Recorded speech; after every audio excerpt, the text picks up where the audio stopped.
अस्सलामुअलैकुम फ्रेंड्स, उम्मीद है कि आप सब खैरियत से होंगे। और जैसे कि मैंने फेडरल बायोलॉजी स्टार्ट कर दी है और मैं चाह रही हूँ कि इसको जल्द से जल्द मैं डन आउट करूँ। और केमिस्ट्री का जो है एक्चुअली केमिस्ट्री जो है ना वो बुक्स अभी मेरे पास अवेलेबल है ही नहीं, तो मैं जो है उसकी वीडियो अपलोड करती हूँ क्योंकि कमेंट आ रहे हैं कि केमिस्ट्री की भी मैं वीडियो बनाऊँ। सो बनानी तो मुझे सबकी है, बस जो है आप खुद ही सोचें। सिन फेडरल जो है, इस वजह से मैं चाह रही हूँ कि अब मैं सिन की मुझे सिन टेक्स्ट बुक की अलग जो है वीडियो बनाऊँ, तो इतना टाइम तो मेरी खुद स्टडी भी होती है और ज़ाहिर सी बात है मैं भी इंसान हूँ, मेरे अपने बहुत से काम होते हैं और फिर ऊपर से आप लोग की भी मुझे परेशानी लगी होती है कि बस मैं जल्दी से करा दूँ आप लोग को। सो अब मैंने यही सोचा है कि मैं जब फेडरल का पढ़ा रही होंगी ना, सो मैं साथ में सिन का भी ना दिखा दूँगी, क्योंकि फेडरल जो है बहुत ही डीप में उनके जो है ना कॉन्सेप्ट होते हैं।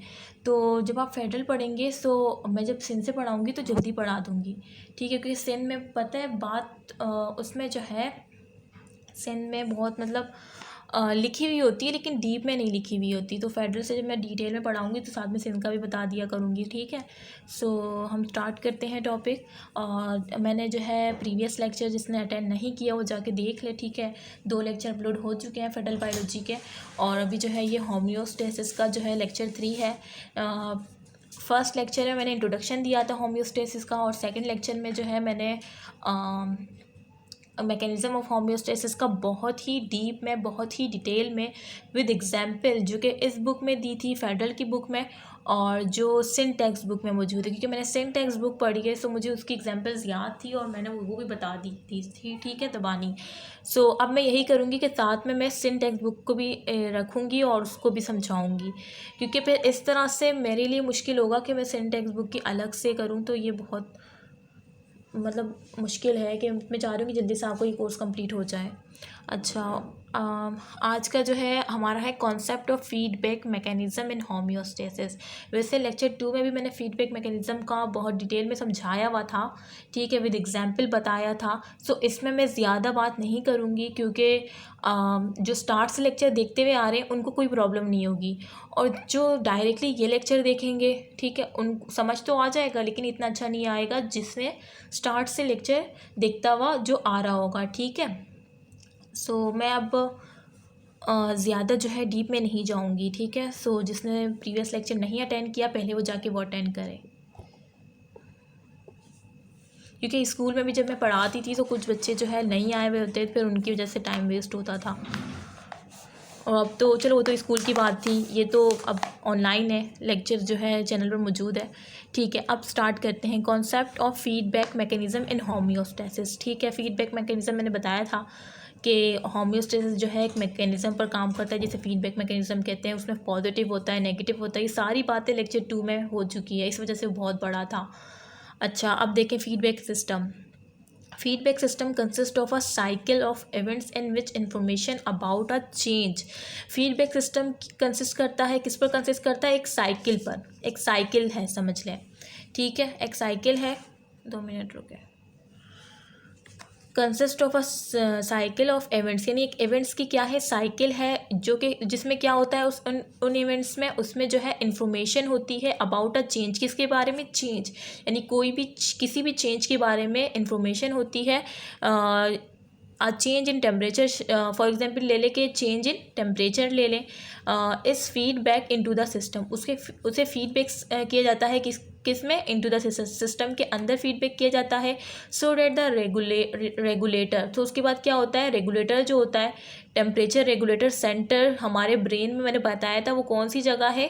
हाइपोथैलेमस, ठीक है। ये आपको खुद बताना चाहिए था जिसने लेक्चर 2 देखा होगा, जिसे थर्मोस्टेट ऑफ द बॉडी भी कहा जाता है। सो ये जो मैं बोल रही हूँ ना, ये जो लाइंस में बार बार बता रही हूँ, ये पक्के MCQs है, इसी वजह से बार बार बताना पड़ता है। और मुझे जिसने लेक्चर 2 अटेंड किया होगा उसको तो पता होगा। अच्छा, तो बस यही है कि फीडबैक सिस्टम जो है इवेंट्स, ये जो मैंने बताया। अच्छा, यहाँ पे थे ना कि पहले तो वो कोई भी चेंज इन टेम्परेचर होता है उसे फीडबैक करता है, जैसे कि हमारा चेंज इन टेम्परेचर हुआ, हमारे स्किन में मौजूद जो रिसेप्टर्स हैं, थर्मो रिसेप्टर, क्योंकि टेम्परेचर को ये सारे जो रिसेप्टर की भी टाइप्स होती है, थर्मो, फोटो, कीमो, ये सब जो रिसेप्टर की टाइप्स इंशाल्लाह पढ़ाऊँगी। फेडरल की बुक में तो मौजूद नहीं है क्योंकि मैंने इसको देखा और वो लेकिन सेंट में मौजूद है, तो वो इतना, हाँ वो तो मैं जल्दी बढ़ा दूँगी। थर्मो से आपको समझ आ रहा है कि टेम्परेचर, तो थर्मो रिसेप्टर क्या करेंगे, डिटेक्ट करेंगे टेम्परेचर को, चाहे वो टेम्परेचर क्या हो, बढ़ा हुआ हो यानी हॉट इन्वायरमेंट हो या कोल्ड हो, टेम्परेचर में चेंज तो आया है ना, तो उसको डिटेक्ट करता है। फिर फीडबैक मैकेनिज्म क्या करता है, उसको सिस्टम में लाता है, ठीक है। और फिर उसको क्या करता है, रेगुलेटर जो होता है ना हमारे जो ब्रेन में है, उसे जिस रेगुलेटर इंटीग्रेटर मैंने कहा था 3 नाम है उसके, जो कि क्या है, रेगुलेटर सेंटर है इन द ब्रेन, जो कि हाइपोथैलेमस है, कैन कंट्रोल द प्रोसेस। वो क्या करता है, उसको फिर कंट्रोल करता है, ठीक है। Control the process temperature regulation, किस तरह से, यानी वो जो टेम्परेचर हमारे इन्वायरमेंट का चेंज हुआ है जिसका हमारी बॉडी पर बुरा इफेक्ट पड़ रहा है, सो वो जब मैसेज जाता है कंट्रोल सेंटर में या हाइपोथैलेमस में या इंटीग्रेटर में या रेगुलेटर में, सो उसे क्या करता है, रेगुलेटर मीन वो फिर उसे टेम्परेचर को रेगुलेट करता है ताकि हमारे इंटरनल इन्वायरमेंट पे कोई फ़र्क ना पड़े और हमारी जो सेहत बनी रहे। अच्छा, there are 2 types of feedback. अब क्या है, 2 टाइप्स है फीडबैक के, negative feedback and positive feedback. अच्छा, नेगेटिव भी है पॉजिटिव भी है, ये सब मैं बता चुकी हूँ। नेगेटिव पॉजिटिव फीडबैक बहुत ही डिटेल में, जबकि इतना नहीं लिखा था जब मैकेनिज्म ऑफ होम्योस्टेसिस की कुछ बातें लिखी थी, लेकिन उसी में मैंने सब कुछ समझा दिया था, ठीक है। अच्छा, नेगेटिव फीडबैक देखें, negative feedback is mainly, negative feedback जो होता है ना, is mainly how homeostasis is maintain, कि किस तरह से होम्योस्टेसिस जो है मेंटेन हो सकता है, ठीक है।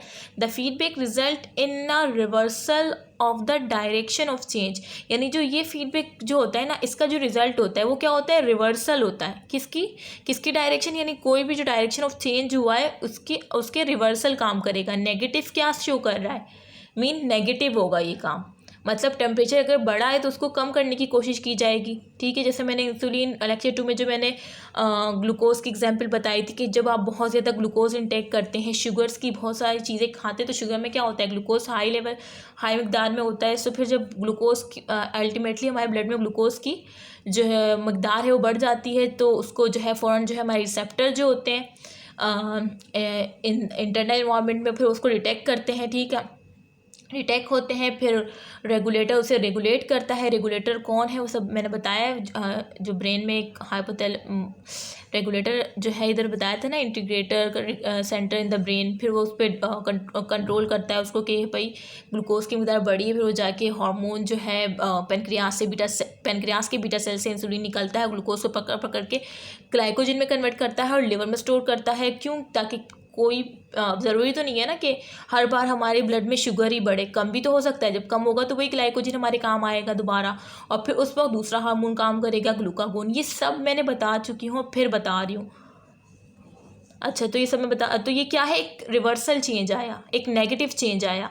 ग्लूकोज की जो मकदार थी हमारे ब्लड में वो क्या थी, ज़्यादा थी, फिर उसको किसने कम किया, इंसुलिन जो है रिलीज़ हुआ, उसने कम किया। किस तरह से कम किया, ग्लूकोज को कन्वर्ट किया ग्लाइकोजन की फॉर्म में, ठीक है, और स्टोर किया लिवर में, जिससे हमारी ब्लड में ग्लूकोज की मकदार दोबारा से क्या हो गई, नॉर्मल हो गई, रेगुलेट हो गई। सो ये एक रिवर्सल चेंज है, और ये किसकी एग्जाम्पल है, नेगेटिव फीडबैक की। इस वजह से ये याद रखेगा, ये MCQs में आ सकता है कि रिवर्सल चेंज किस में होता है, पॉजिटिव में या नेगेटिव में। सो नेगेटिव में होता है। अच्छा, अब कहाँ थे हम, negative feedback tends to stabilise a system. Negative feedback क्या करता है, रुझान, टेंड्स मीन रुझान करता है, स्टेबलाइज आ सिस्टम, सिस्टम को स्टेबलाइज करता है, जिसे मैंने बताया, अभी एग्जाम्पल दी।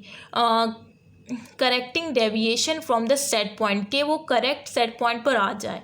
अच्छा, for example regulate feedback mechanism is applied to control water content in the body. For example उन्होंने क्या दिया है कि नेगेटिव फीडबैक मैकेनिज्म जो है वो अप्लाइड होता है कंट्रोल वाटर कंटेंट, जो कंट्रोल वाटर कंटेंट है ना हमारी बॉडी में, उसको when body is deficient in water, hypothalamus stimulates posterior pituitary lobe to release anti diuretic hormone. अच्छा, अब इधर वाटर कंटेंट की एग्जाम्पल दी है, ठीक है, किस तरह से, when body is deficient in water, यानी जब बॉडी में क्या हो जाए,